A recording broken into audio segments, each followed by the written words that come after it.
Здравейте, аз съм Шнукс. Имам приятел. Ще ви го покажа ей сега.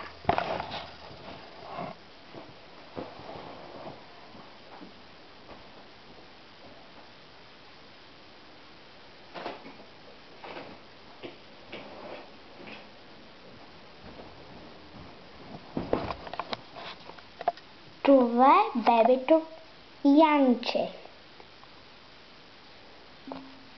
Здрасти, аз съм Янче. Много съм добричко. И аз съм много добър Шнукс. Нека да легнем двамата сега и да разкажем една история. Имало едно време една майка, която си имала 2 деца.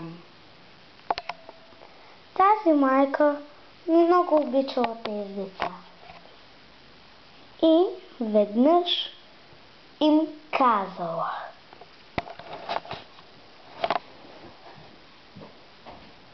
мили деца, аз отивам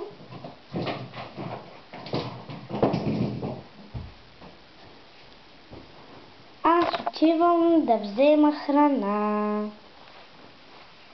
Ще ви покажа майката. Ето я майката. Отивам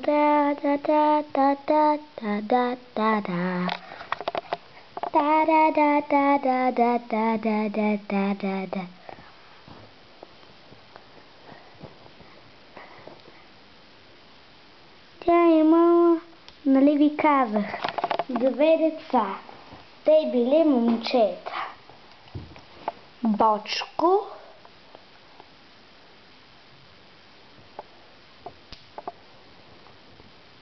и Бочко. Двамата бочковци обичали много майка си. Една нощ легнали тримата заедно.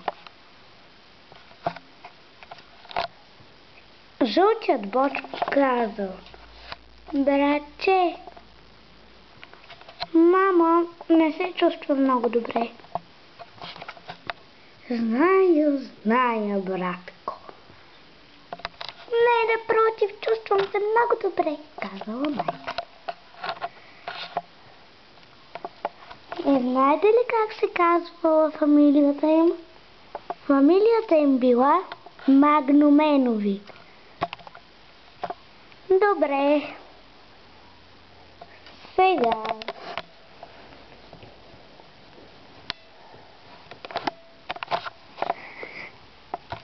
моят приятел ще ви каже една поговорка.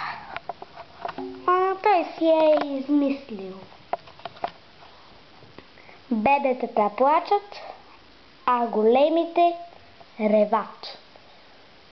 Каква е тази смешка, бебепчо? Ами, аз си я измислих и това не е смешка, а поговорка на бебетата. Сега разбирам.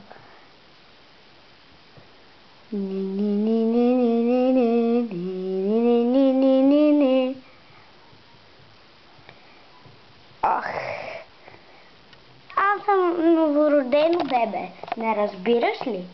Но аз съм вълшебно, говоря. Виж ми пантошките. Колко са красиви. Даже памперсът ми може да се маха. Сега съм без памперс.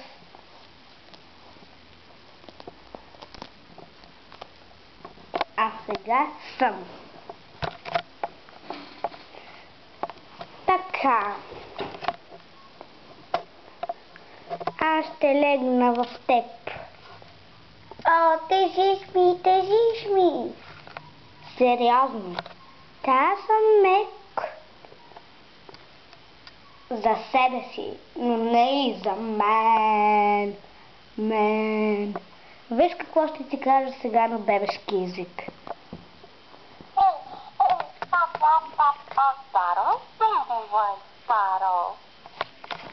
Това ще ти кажа единствено. И какво означава това? Ами, означава, че ти си много готин.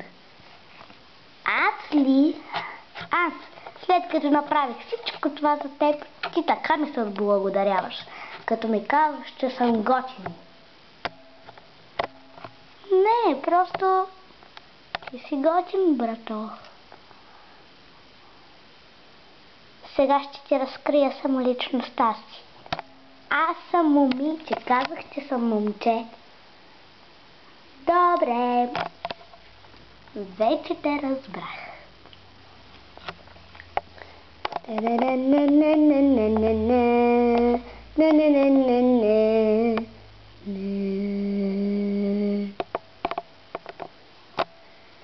Семейство Магноменови, можеш ли на изглед? Първо майката, после розовия бочко и накрая след тях и жълтия бочко.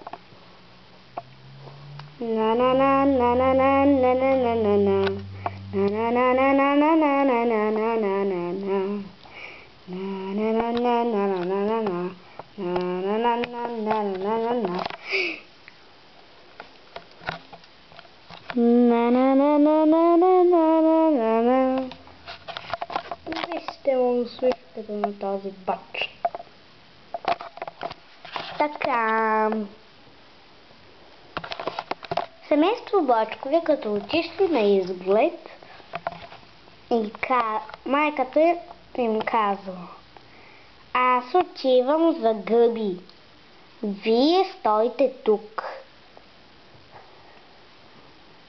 Да, бе, да, на куково лято.